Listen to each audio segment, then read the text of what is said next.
கிரகங்கள்லேயே மெதுவாக நகரக்கூடிய கிரகமாக சனி பகவான் தான் சொல்லப்படுறாரு. சனி தேவர் ஒருவருடைய வாழ்க்கையில் அதிகபட்சம் சுப அசுப பலன்களை ஏற்படுத்தி வராமாங்க. சனி பகவான் உங்களுடைய ராசிக்கு முந்தைய ராசிக்கு வரும்போது 7.5 சனியானது தொடங்கிவிடும். அதே போல் உங்களுடைய ராசிக்கு பின்னாடி இருக்கக்கூடிய ராசியை கடக்கும் வரைக்கும் 7.5 சனியானது இருக்குமாங்க. ஜாதகத்தில் சனியினுடைய நிலை சரியாக இருக்கும்போது ஏற்படக்கூடிய சுப பலன்கள் என்ன என்பதை பற்றியும், ஒருவருடைய ஜாதகத்தில் சனியுடைய நிலை சரியில்லாத போது என்னென்ன பிரச்சனைகளை சந்திக்க வேணும் என்பதை பற்றியும் இந்த பதிவில் நம்ம விரிவாக பார்க்கலாம். நம்ம சேனலை சப்ஸ்கிரைப் பண்ணலைன்னா சப்ஸ்கிரைப் பண்ணிக்கோங்க. கூடவே இருக்கிற பெல் பட்டனையும் ப்ரெஸ் பண்ணிக்கோங்க. அப்போ தான் நம்ம போடக்கூடிய ஒவ்வொரு வீடியோவுமே உங்களுக்கு நோட்டிஃபிகேஷனாக வந்து சென்றடையும். உங்களுக்கு சனி பகவான் பிடிக்கும் அப்படின்னா ஓம் சனி பகவானே போற்றி என்ற வாசகத்தை மறக்காமல் கமெண்ட் பாக்ஸில் 3 முறை பதிவிடுங்க. உங்களுக்கு ஜோதிட ரீதியாக சந்தேகம் இருந்தாலும் சரிங்க, தனிப்படையாக ஜோதிடம் பார்க்க விரும்பினாலும் சரி, இந்த வீடியோவுக்கு கீழே ஜோதிடரோட வாட்ஸ்அப் நம்பர் கொடுத்துருக்குற இந்த எண்ணுக்கு தொடர்பு கொண்டு பேசி பாருங்கள். உங்கள் பிரச்சனைகளுக்கு சரியான தீர்வு கிடைக்குங்க. வாங்க வீடியோக்குள்ளே போகலாம். ஒருவருடைய ஜாதகத்தில் சனி பகவானோட நிலை சரியாக இருக்கும்போது ஒருவரால் பலவிதமான பிரச்சனைகளிலிருந்து விடுபட முடியும் அப்படின்னும் சொல்லப்படுது. எந்த பிரச்சனைகள் வந்தாலும் சனி பகவானுடைய அருளால் அந்த பிரச்சனையிலிருந்து மீண்டு வருவதற்கான ஒரு வழியானது பிறக்குங்க. சனி பகவான் ஒருவருடைய ஜாதகத்தில் சரியாக ஸ்நானம் இருந்துச்சுன்னா ஆரோக்கியம் கூடுவதோடு மட்டும் இல்லாமல் பலவிதமான நோய் பிரச்சனைகளிலிருந்து விடுதலையானதே கிடைக்குமா. சனி பகவான் அமைந்திருக்கக்கூடிய நிலை அவருடைய அருளால் வரக்கூடிய பிரச்சனைகள் அனைத்துமே விலகிவிடும் அப்படின்னும் சொல்லப்படுது. ஏன்னா ஒருவர் கடினமாக உழைக்கக்கூடிய மனம் உடல் நிலைமையை தரக்கூடியவர் என்பதனால தொழில் வியாபாரத்தில் நல்ல முன்னேற்றமானது ஏற்படும் அப்படின்னும் சொல்லப்பட்டிருக்குது. அது மட்டும் இல்லாமல் பொருளாதாரத்தில் ஒரு வலுவான நிலையானது ஏற்படுமாங்க. சனி பகவான் மகிழ்ச்சியாக இருக்கும்போது முடி மற்றும் நகங்கள் வலுவாக இருக்குமாங்க. அது மட்டும் இல்லாமல் அதிர்ஷ்டமானது அதிகரிக்கும் அப்படின்னும் சொல்லப்படுது. சனி பகவான் சுபஸ்தானத்தில் இருக்கும்போது குடும்பத்தோடனான உறவுகளானது நன்றாக இருக்குங்க. குடும்ப உறுப்பினர்களோடு நல்ல முன்னேற்றமானது கிடைக்கும் அப்படின்னும் சொல்லப்பட்டிருக்குது. அதே சனி பகவான் தரக்கூடிய அசுப பலன்கள் என்ன அப்படின்னு பார்த்தோம்னா, ஒருவருடைய ஜாதகத்தில் சனி தேவருடைய அமைப்பு சரியில்லை அப்படின்னா அதற்கு முதல் அறிகுறியாக அவருடைய காலணிகள், செருப்புக்கு திருடு போகுதல் போன்றவை உணர்த்தப்படுங்க. முடி உதிர்வது தொடங்கும். மன சஞ்சலமானது ஏற்பட்டு கொண்டே இருக்குங்க. ஆரோக்கியத்தில் சின்ன சின்ன பிரச்சனைகள், பாதிப்புகள் ஏற்பட்டு கொண்டே இருக்கும். எந்த ஒரு வேலையை செஞ்சாலுமே அந்த வேலையில் வெற்றி கிடைக்காமல் பலவிதமான தடைகளை சந்திக்க வேண்டிய சூழ்நிலைகளும் உருவாகுங்க. சனி பகவான் அசுப நிலை காரணமாக வேலை மற்றும் வியாபாரத்தில் பல பிரச்சனைகளை சந்திக்க வேண்டிய சூழ்நிலையும் உருவாகுங்க. வியாபாரத்தில் நிலையான முன்னேற்றம் இல்லாமல் ஏற்றமும் சரிவும் இருக்குங்க. வேலையை கிடைப்பதிலையும் சிக்கலானது ஏற்படும். ஒருவருடைய ஜாதகத்தில் சனியுடைய நிலைமை சரியில்லை அப்படின்னா உடல் நலத்தில் பிரச்சனைகளை சந்திச்சு கொண்டே வர வேணுங்க. மேலுமே பல எதிர்மறையான எண்ணங்களானது மனதுக்குள்ளே எழத்தோணும். சனி பலவீனமாக இருக்கக்கூடிய நிலையில் குடும்பத்தில் ஏதேனும் பிரச்சனைகள், சண்டை சச்சரவுகள் ஏற்பட்டு கொண்டே இருக்குங்க. ஜோதிட சாஸ்திரப்படி திருமண வாழ்க்கையில் பல பிரச்சனைகளை சந்திக்க வேண்டிய சூழ்நிலையும் உருவாகும் அப்படின்னும் சொல்லப்பட்டிருக்குது. சனி பகவானுடைய அதிதேவதையாக காலபைரவர் சொல்லப்படுறாரு. அதனால் பைரவரை வழிபட்டோம்னா சனியினுடைய பிடியிலிருந்து தப்பிக்க முடியுங்க. அதே போல் விநாயகர், அனுமனை தொடர்ந்து நம்ம வழிபட்டுட்டு வந்தோம்னா சனி பகவானால் ஏற்படக்கூடிய பாதிப்புகள் அனைத்துமே குறையும், நன்மைகளானது நடக்க தொடங்கும் அப்படின்னும் சொல்லப்படுது. அது மட்டும் இல்லாமல் ஆதரவற்றவங்க, வறுமையில் பாதிக்கப்பட்டவங்க, மாற்றுத்திறனாளிங்க, வயதானவங்க இவர்களை குறிக்கக்கூடியவரும் சனி பகவான் தாங்க. அதனால தான் இவங்களுக்கு நம்ம உதவி செஞ்சாலே போதுங்க, சனி பகவானுடைய கெடு பலன்கள் குறைந்து நம்முடைய வாழ்க்கையில் நன்மைகளானது நடக்க தொடங்கும். நவ கிரகங்களில் ஒருவராக இருக்கக்கூடியவர் சனி பகவான் ஆவார். கர்மா மற்றும் நிதி போன்றவற்றுக்குரிய தெய்வமாக இவர் சொல்லப்படுறாரு. பொதுவாக பார்த்திங்கன்னா தெய்வங்களுடைய அருட்பார்வை நம்ம மீது பட வேணும் அப்படின்னு தான் நம்ம எல்லோருமே நினைப்போங்க. அதற்காகத்தான் நம்ம எல்லா கோவில்களுக்கும் போய் நம்ம வேண்டிக் கொள்வோம். ஆனால் சனி பகவானுடைய பார்வை மட்டும் நம்ம மீது படக்கூடாது அப்படின்னு தான் நம்ம எல்லோருமே வேண்டிக் கொள்வோங்க. சனி பகவானுடைய பார்வை நம்ம மீது நேரடியாக படுவது நல்லதில்லை அப்படின்னு ஜோதிட சாஸ்திரத்தில் சொல்லப்பட்டிருக்குது. அதே போல் நீண்ட ஆயுள், அகால மரணம் போன்ற இரண்டுக்குமே காரணமாக இருக்கக்கூடியவரும் இந்த சனி பகவான் தாங்க.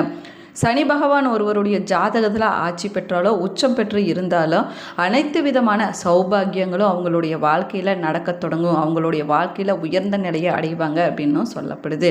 சனி கொடுத்தால் எவர் தடுப்பார் என்று நம்முடைய முன்னோர்கள் சொல்லி நம்ம கேள்விப்பட்டிருப்பாங்க. அதே போல் சனி பகவான் எந்த அளவுக்கு துன்பத்தை கொடுக்குறாரோ அதே அளவுக்கு நல்ல பலன்களை நமக்கு வாரி கொடுப்பாரு. வாழ்க்கையில் தாங்க முடியாத கஷ்டத்தை கொடுத்து பல வாழ்க்கை பாடங்களை நமக்கு அனுபவம் மூலமாக கற்றுக் கொடுக்கக்கூடியவரும் இவர் தாங்க. நம்முடைய வாழ்க்கையை சரியான பாதையில் நேராக கொண்டு செல்லக்கூடியவரும் இந்த சனி பகவான் தான். இவரை வழிபடுவதற்கு ஏற்ற நாளாக சனிக்கிழமை நாளானது சொல்லப்படுது. சனியினுடைய கெடுப்பார்வையிலிருந்து தப்பிக்க நல்ல பலன்களை பெறுவதற்கு நம்முடைய வாழ்க்கையில் இருக்கக்கூடிய கஷ்டங்கள் தீர்வதற்கும் சனிக்கிழமை நாளில் சனி பகவானை எந்த முறையில் நம்ம வழிபட வேணும் அப்படின்னு பார்க்கலாம் வாங்க. சனிக்கிழமை நாளில் நம்ம நாள் முழுவதும் உபவாசமாக, அதாவது விரதத்தை நம்ம கடைபிடிக்க வேணுங்க. நம்ம விரதத்தை கடைப்பிடிக்கும் போது நமக்கு ஏற்படக்கூடிய கெடு பலன்கள் அனைத்துமே விலக வேணும் அப்படின்னு சனி பகவானிடம் நம்ம வேண்டுகொண்டு நம்முடைய விரதத்தை நம்ம தொடங்க வேணுங்க. அன்றைய நாளில் மாலை நேரத்தில் சாத்வீக உணவை, அதாவது எளிமையான உணவை எடுத்துக்கொண்டு நம்முடைய விரதத்தை நம்ம நிறைவு செய்து கொள்ள வேணும். அதே போல் ஏதாவது இனிப்பு வகைகள் இல்லைன்னா இனிப்பான தயிர் சேர்த்து நம்முடைய விரதத்தை நிறைவு செய்வது ரொம்பவே நல்லதுங்க. சனிக்கிழமை நாளில் அரச மரத்தடியில் கடுகு எண்ணெயில் விளக்கேற்றி வழிபடுவது ரொம்பவே நல்லது. அதே போல் கருப்பு எள்ளு, கருப்பு உளுந்து, வெல்லம் போன்றவற்றை ஒரு கருப்பு துணியில் நம்ம சுற்றி அதை எடுத்து அரச மரத்தடியில் வைத்து சனி பகவானுடைய அருளை வேண்டி நம்ம வழிபட வேணும். அதற்கு பிறகு இந்த பொருட்களை சனியினுடைய கெடு பார்வையால் கடுமையாக பாதிக்கப்பட்டு கஷ்டப்படக்கூடியவங்களுக்கு இந்த நம்ம தானமாகவும் கொடுக்கலாங்க. அதற்கு பிறகு சனி பகவானுடைய கோவிலுக்கு சென்று கடுகு எண்ணெயில் சனி பகவான் சன்னதிக்கு முன்னாடி விளக்கேற்றி நம்ம வழிபட வேணும். ஆனால் சனி பகவானை நம்ம வழிபடும்போது அவருக்கு நேராக நின்று நம்ம எப்பொழுதுமே வழிபடக்கூடாது. நவகிரகங்களில் மந்த கிரகம்னு நீதி தேவன் என்று அழைக்கக்கூடியவர் இந்த சனி பகவான் தாங்க. யாராக இருந்தாலும் அவருக்கு பாராபட்சம் பார்க்காமல் அவர்கள் செய்த நன்மை தீமைகளை பொறுத்து பலன்களை வளக்கூடியவரும் இவர் தான். காகத்தை வாகனமாக கொண்ட சனி பகவான் சூரிய பகவானின் மகன் என்று சொல்லப்படுறாரு. மற்ற தெய்வங்களை போல இல்லாமல் சனி பகவானை வழிபடுவதற்கு தனியான முறையானது சொல்லப்பட்டிருக்குதுங்க. அது மட்டும் இல்லாமல் சனி பகவானை வழிபடுவதற்கு சில கட்டுப்பாடுகளும் இருக்குது. சனி எந்த அளவுக்கு கஷ்டத்தை கொடுக்குறாரோ அதே அளவுக்கு நன்மைகளையும் அள்ளி கொடுக்கக்கூடியவரும் இவர் தான். சனி பகவானுடைய அருள் பார்வை பட்டுச்சுன்னா போதுங்க, ஆண்டி கூட அரசனாக முடியும் அப்படின்னு சொல்லி நம்ம கேள்விப்பட்டிருப்போம். அப்படிப்பட்ட வல்லமை படைத்தவர் தாங்க இந்த சனி பகவான் ஆவார். வல்லமை படைத்த சனி பகவானை எப்படி வழிபட்டோம்னா நம்முடைய வாழ்க்கையில் நன்மைகள் நடக்க தொடங்கும். அவருடைய அருளை பெறுவதற்கு என்னென்ன செய்ய வேணும் அப்படின்னு பார்க்கலாம் வாங்க. நவ கிரகங்களில் ஒன்றாக இருக்கக்கூடியவர் சனி பகவான் ஆவார். இவர் ஆயுள் காரகன் என்று ஜோதிடத்தில் அழைக்கப்படுறாரு. அவருடைய ஆதிக்கத்தை பொறுத்து ஆயுட்காலமானது அமையுங்க. சனீஸ்வரனை போல கொடுப்பவரும் இல்லை கெடுப்பவரும் இல்லை அப்படிங்கிறது ஜோதிட பழமொழியாக சொல்லப்படுது. அதனால தான் சனி பகவானை பார்த்தாலே நிறைய பேர் பயப்படுவாங்க. தெய்வங்களும் கூட சில சமயங்களில் சனி பகவானிடம் மாட்டிக்கொண்டு பெரும் துன்பங்களை அனுபவித்ததாக புராண கதைகளில் சொல்லப்பட்டிருக்குது. ஒவ்வொரு வரையும் அவருடைய வாழ்நாளில் 7.5 ஆண்டுகள் கண்டிப்பாக சனி பகவான் பிடித்து அவர்களுக்கு வாழ்க்கையை புரிய வைத்து நன்மை தீமைகளை கொடுக்கக்கூடியவரும் இவர் தாங்க.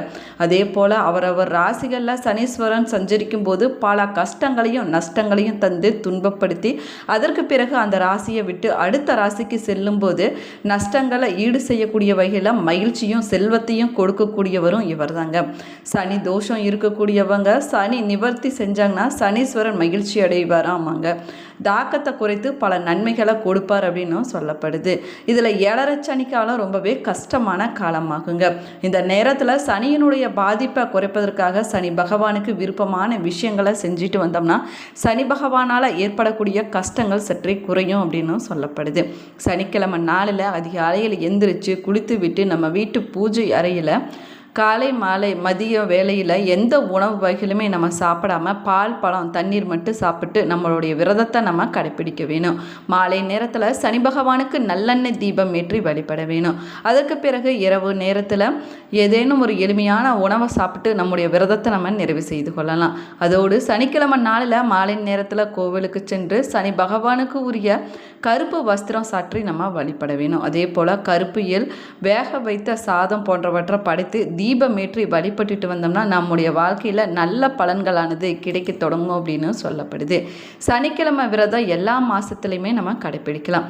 இப்படி கடைப்பிடிப்பதனால சகல செல்வங்களும் பெற்று நம்மளால் வாழ முடியும் அப்படின்னு சொல்லப்படுதுங்க.